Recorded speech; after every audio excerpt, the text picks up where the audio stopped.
Nicole, and like Steve said, I am a native here. I was born and raised here in Phoenix, Arizona.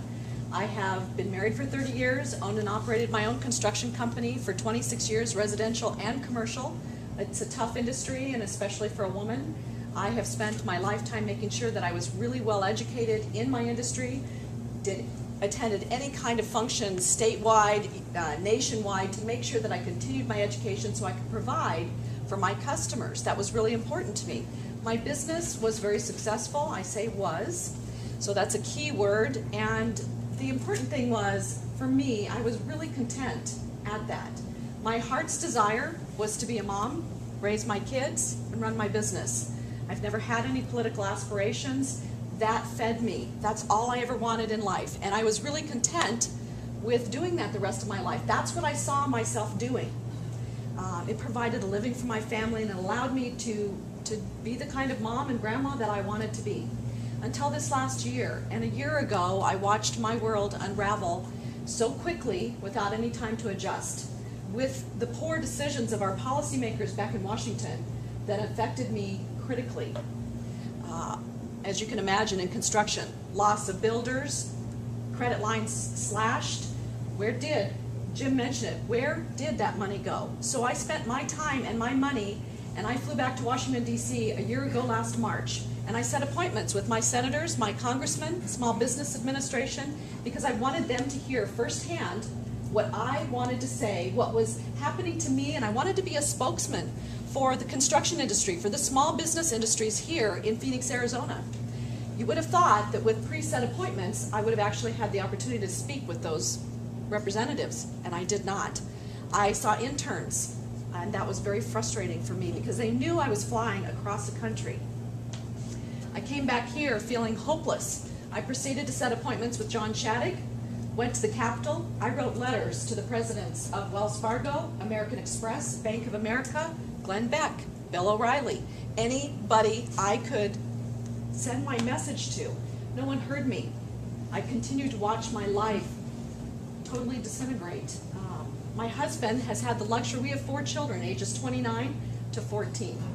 And this last 14 years, we have swapped roles, and he's been a stay-at-home dad, committee chairman for Boy Scouts, and I have been the breadwinner. I have run the construction company. So he was not in a position, he's 10 years older than I am, to go out and find a different career at that point in time. So we were dependent upon our construction company. Well, when I heard that John Shadegg was retiring, I made a flip decision. Why not me? Really wasn't one with a whole lot of thought because, as I said, I had no political aspirations. But what I knew is that this position, House of Representatives, was originally designed by our founding fathers for volunteer farmers to go back and represent their communities. It was not designed for career politicians or attorneys. It was designed for people who understood their communities. Because I was born here in this district, I've operated my business in this district for 26 years. 4 of my children have gone through the school system in this district.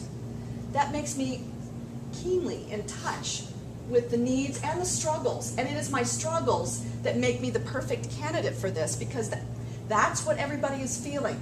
And we want someone who's going to go back to Washington and not give you party rhetoric, platitudes. It's not something I'm reading about. The struggles are ones that I feel. They affect my business, my family, my children, my grandchildren. You want someone to go back to Washington who's fired up, who's in pain, who can send the message of what we need and not go back there to fit in. I don't go back there to fit in. And that is key in the whole process. How are you going to know that I'm not going to change once I get to Washington?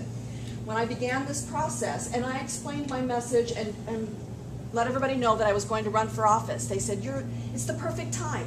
We do not want any more incumbents. We want someone without any political background, a clean slate. So you're the perfect candidate for this, LeAnn.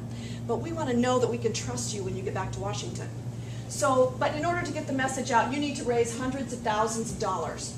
Well, for me, all of my associates, the people that I spend time with, are builders, contractors, mortgage brokers, realtors, and they're broke.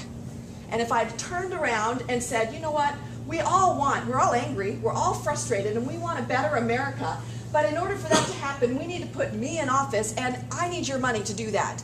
They would have laughed me out the door. They would have said, you know what, that just proves you are not in touch with our district and you don't understand the problems of today. Well, I'm going to show you that I do, because I'm not fundraising. Everybody told me, you will not succeed in this race without fundraising.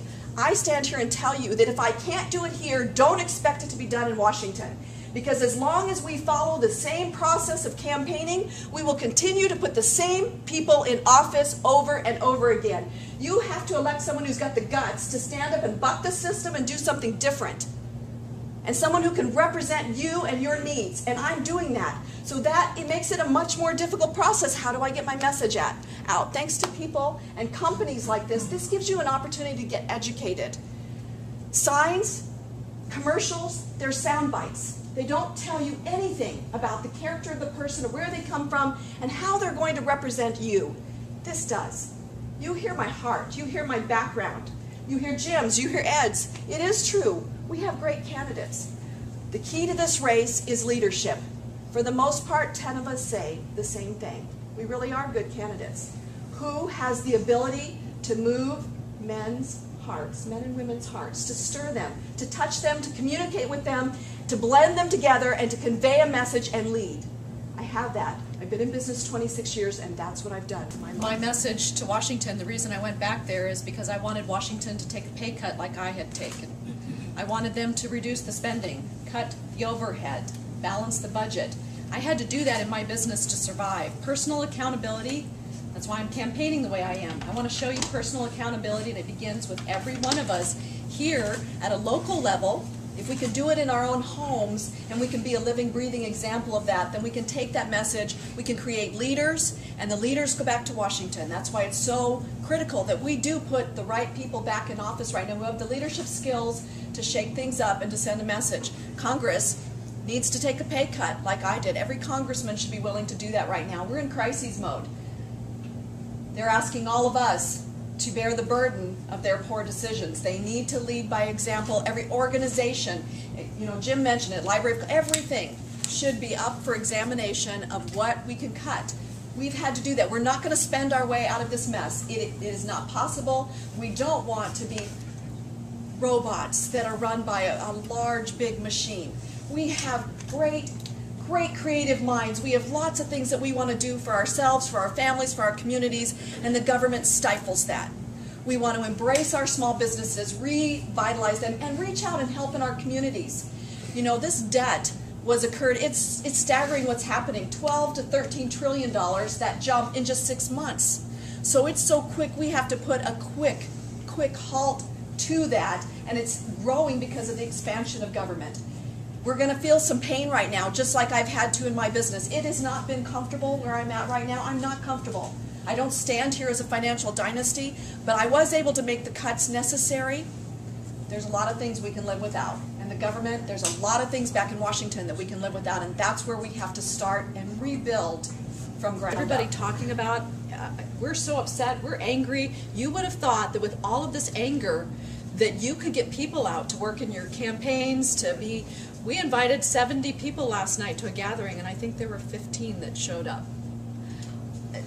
Apathy is definitely alive and well in this country, but what I found is I had an opportunity to get out to some of the neighborhood functions, the block watches, coffee with cops, breakfast with the police. There is a huge group of people that are actually out there doing things, and they're not apathetic.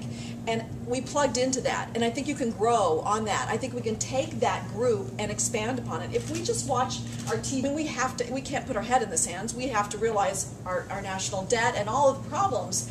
But let's balance it with some amazing things that are going on. The Washington School District, they reduced their budget. Their school, one of their schools was rated as one of the top schools in terms of education. Nobody even knew about, I didn't know about that. They reduced their budget by just dealing with light bulbs and some other very simple things. And in this crisis of where everybody says our schools are not doing well and they're down on our schools, here was a school district that was actually excelling, exceeding, reducing their budget, producing great students, producing award-winning schools.